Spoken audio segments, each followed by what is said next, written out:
Before I start the video, I would like to remind everyone that this video is purely my opinion on these two Cydia alternatives, and everyone has their own equally important opinion. I am also not listening to any stealing rumors or truths. Enjoy.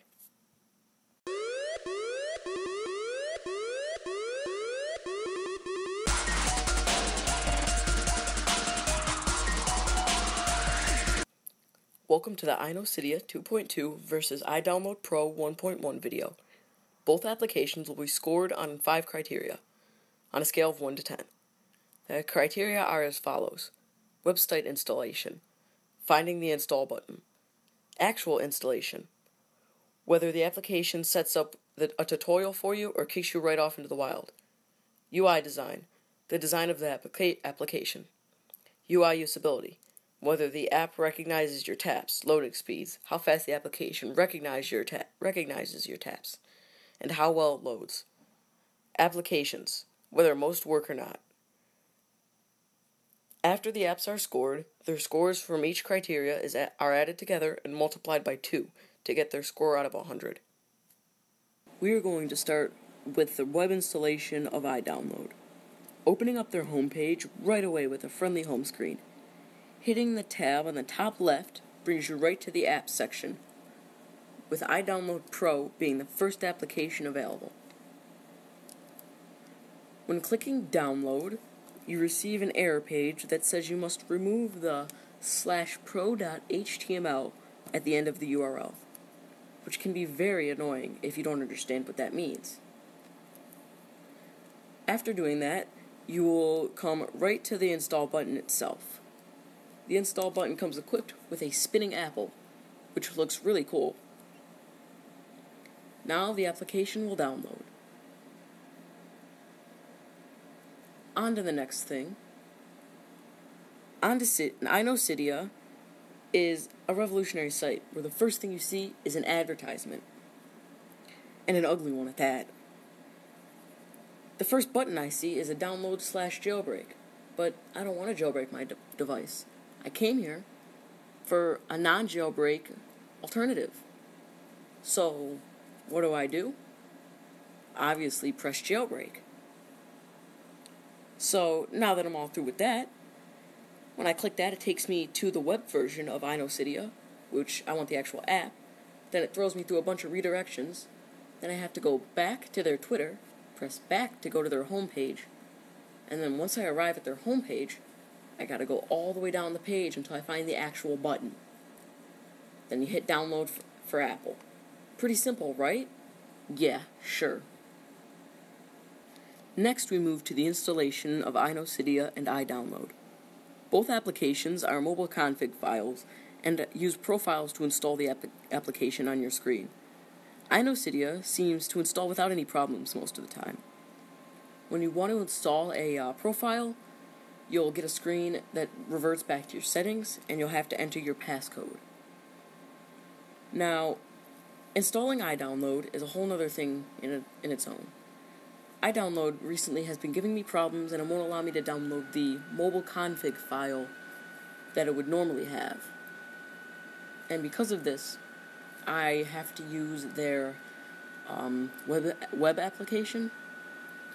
But iDownload does have a setup tutorial, which is obviously called Setup, and it allows you to manipulate iDownload in ways that really you don't think about.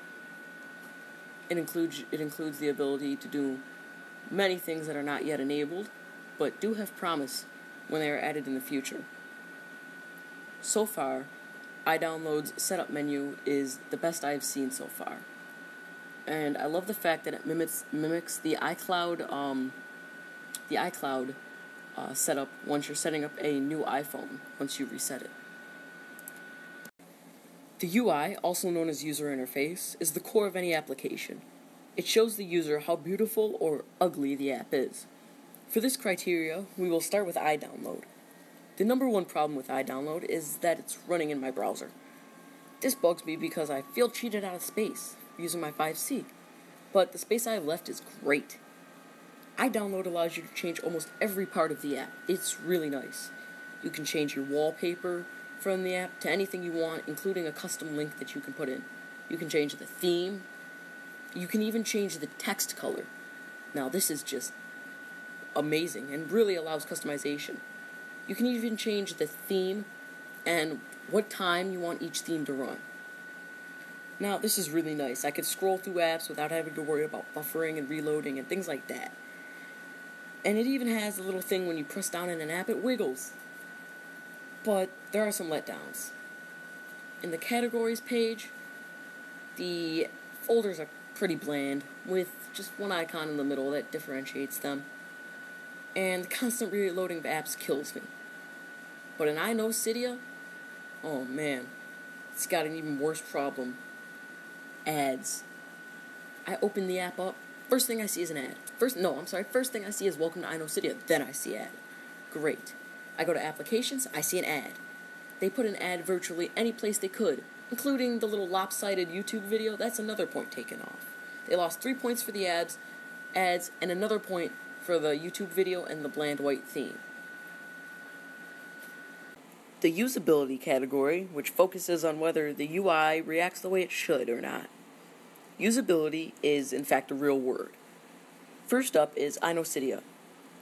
Even though the iNoCydia user interface isn't winning any awards or anything like that, it performs very well. It would have gotten actually a 10 if not for the giant square ads blocking the search filter. If I type in a letter and then I want to search for it, I have to press go, and then I have to scroll down.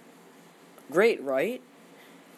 It's not even an instant search anymore. You may as well just search for the results once you're finished typing. I mean, the feature is basically useless with this. But on the other hand, if you prefer to use iDownload, using iDownload is sort of like using iOS 9's beta. It's pretty buggy and annoying most of the time, but I mean, when it works, it's great. The home applications tend to stick, so you have to click them 35 times. And, every once in a while, the actual home button here tends to disappear for no apparent reason.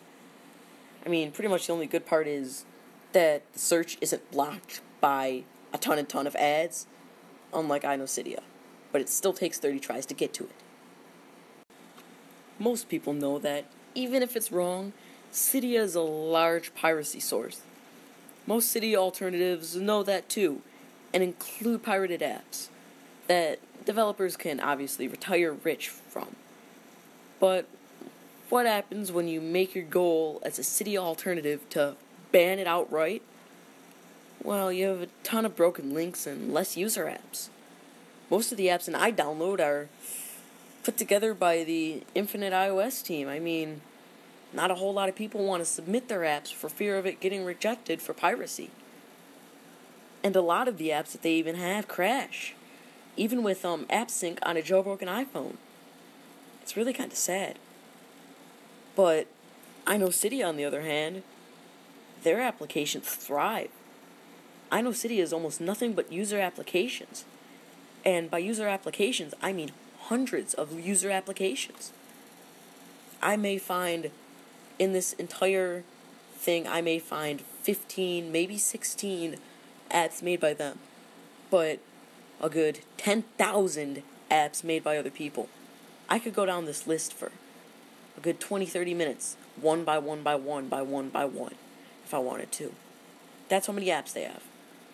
And because most of their apps are app sheds or actually installable IPAs, they work most of the time. Now, I do not condone piracy, but I am saying that it is a big part of the jailbroken community.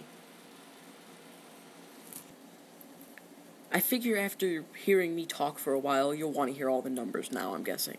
So, open up those ears and let's see the results. We had, with web installs, iDownload at 6 points, iNoCydia at 4.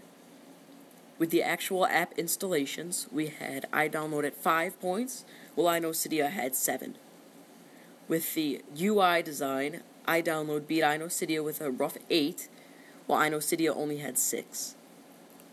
With the UI usability, we had iDownload with a rough, very bad 6, while iNoCydia had a high of 9. And with the actual applications available within each, we had iDownload with a measly 7 points to iNoCydia's 9 points. And the final conclusion is iDownload was 64 out of over 100, while iNoCydia has 70 over 100. That is only a 6 over 100 difference and a 3 over 50 difference. So we see that obviously iNoCydia version 2.2 has beaten iDownload version 1.1 this round. But keep in store. Both updates for both applications, including iDownload 1.2 and iNoCydia 3.0, will be released very, very soon and are practically around the corner. And I will be doing another one of these for that version to see if iDownload can bring itself back up. So don't forget to like, comment, and subscribe, and go ahead and tell me what you thought. Tell me if you thought I'm just full of crap, or if you agree with me. And I guess I will see you in the next video. Thanks for watching.